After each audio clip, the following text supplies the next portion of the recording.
Hello and welcome to Chapter 10. Today we're going to talk about servant leadership. Servant leadership is quite different from the other types of leadership we discussed so far. The book goes as far as describing it to be contradictory to the traditional views and thoughts about leadership, and poses the question, how can somebody be a leader and a servant? I think this is exactly, though, what makes the approach so interesting, and I hope you find it to be an interesting approach as well.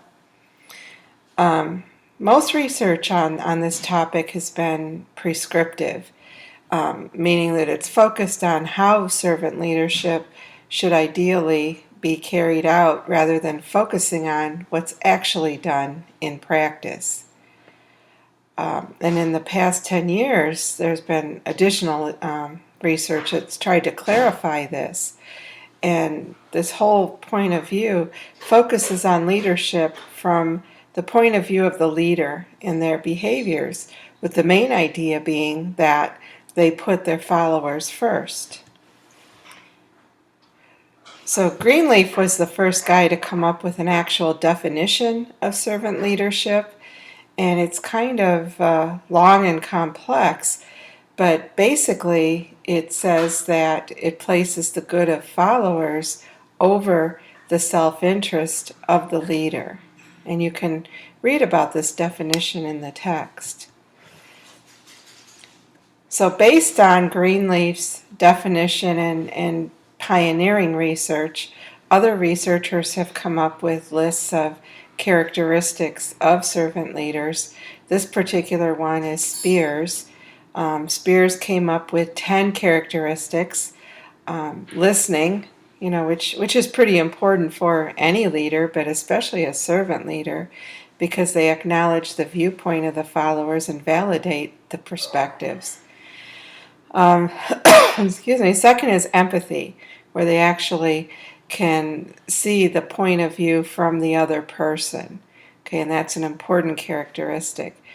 Healing, helping followers overcome personal problems. They have awareness. They look at the context of the current situation, and they understand the impact that situation has.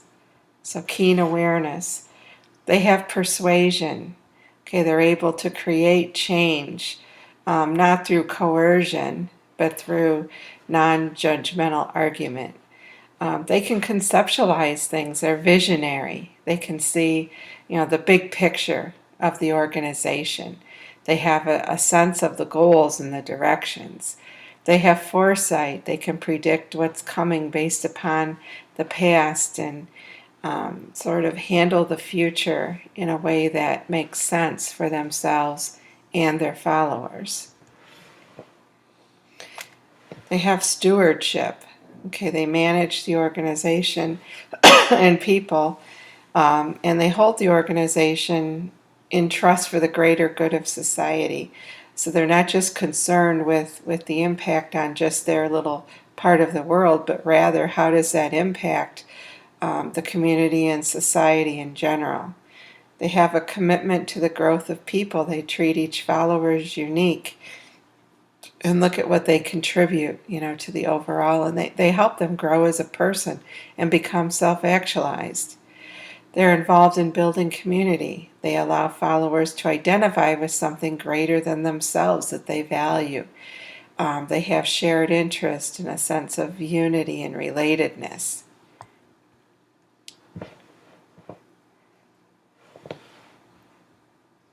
So some insight into this approach came from different researchers trying to validate an instrument to measure servant leadership. Okay, so that's one place where different information came. Okay, but many other models have been developed since then. We're going to look at a particular model in a minute, but here are the characteristics of some of those models, and you can see where every one is different from the other. So researchers have taken many different perspectives on, what are the key characteristics of servant leadership. And this is in your book as well. But the model we want to concentrate on is the one in your book, the model of servant leadership. And this particular model has three main components. First, we have antecedent conditions, then we have the servant leader behaviors, and then we have outcomes. So the antecedent conditions, or conditions that have to be existing for servant leadership to be effective. Okay, and those consist of the context and culture. Because all this doesn't occur in a vacuum, and all organizations have a unique culture that we have to consider, as well as different societal dimensions that impact culture, such as power distance. You know, how's power spread throughout the organization? Is it concentrated at the top with a few, or is it spread out? So society's perceptions in general also impact the culture of the organization. Okay, then we have leader attributes. Leaders need certain traits to be servant leaders. Okay, and the book talks about moral development, emotional intelligence, being ethical, things like that. Then we have the follower receptivity. And this is important because the book points out that some people don't want to work with servant leaders. They don't agree with the general idea or philosophy with it. However, when they do agree and they're matched with servant leaders, it has a very positive impact. Excuse me. And we see more organizational citizenship behavior, or people who go above and beyond and do things for the organization. So the second part of the model has to do with the behaviors exhibited by the servant leader. The first one is conceptualizing. They have to have a thorough understanding of the organization. They have to understand the complexities and how those complexities relate to the goals of the organization in order to make good decisions and things that make sense. They need to exhibit emotional healing. Okay, they recognize other people's problems and take the time to address them. They put followers first. They're always demonstrating to followers that their concerns come before the concerns of the servant leader. They help followers to grow and succeed. Okay, they have to know everyone's personal goals, and they help them to reach that. They behave ethically. They do the right thing in the right way. They're empowering. They allow their followers the freedom to be independent and make decisions on their own and be self-sufficient. They create value for the community by intentionally giving back to the community. They encourage their followers to get involved in the community. So it's for the greater good. It's not just the organization, it's the greater good of the community, of society. Okay, the last part of the model has to do with the outcomes that result from servant leadership. So if we have servant leadership and we have followers that believe in servant leadership, we'll have follower performance and growth. It'll have a favorable impact on the subordinates. And they themselves could also then become servant leaders and kind of pass it along. We have more positive organizational performance, okay, more organizational citizenship behaviors. We have better team effectiveness. Then we have an impact on society, an impact on the community and society at large that kind of can spread through the community, okay, in many ways.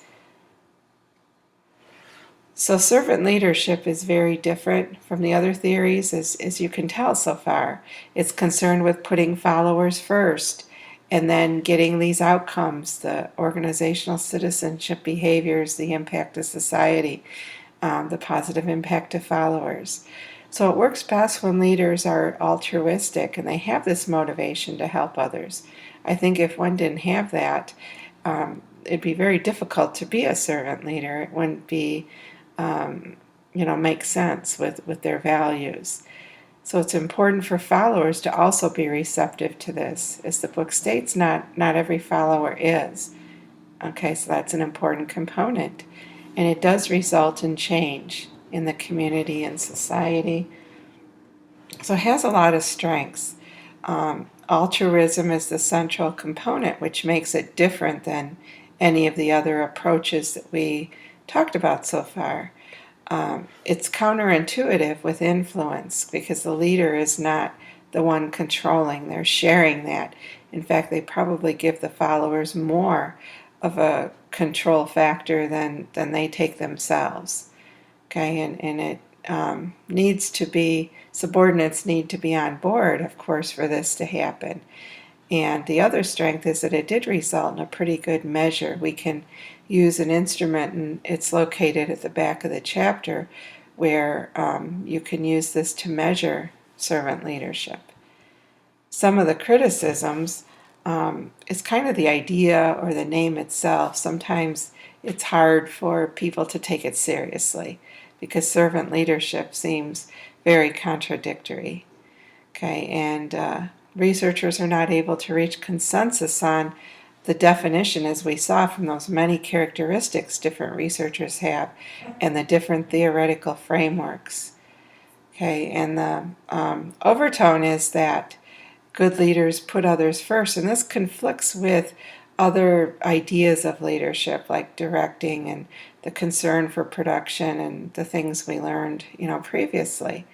And it does sound moralistic, which could, some researchers may not like that or may not take that seriously.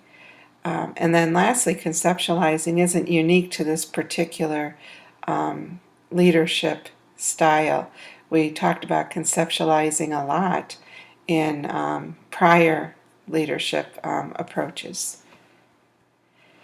So this can be applied at all levels of management, all types of organizations. A lot of nonprofits obviously could follow this particular philosophy, but many companies for profit follow it, such as Southwest Airlines was a good example. It's been used for a long time, over 30 years. Organizations need to be careful to select employees who are interested in this. If you don't build a team that has interest in kind of the greater good and the community and have strong ethics, the approach won't work. So this approach can be taught, and it's used quite a bit in training programs and that sort of thing. Well, that's the end of Chapter 10. Those are the main points. I hope you found this interesting, and think about some of the people you know either in the community or maybe it's one of the leaders that you're going to be interviewing. Maybe you would classify them as a servant leader. Thank you.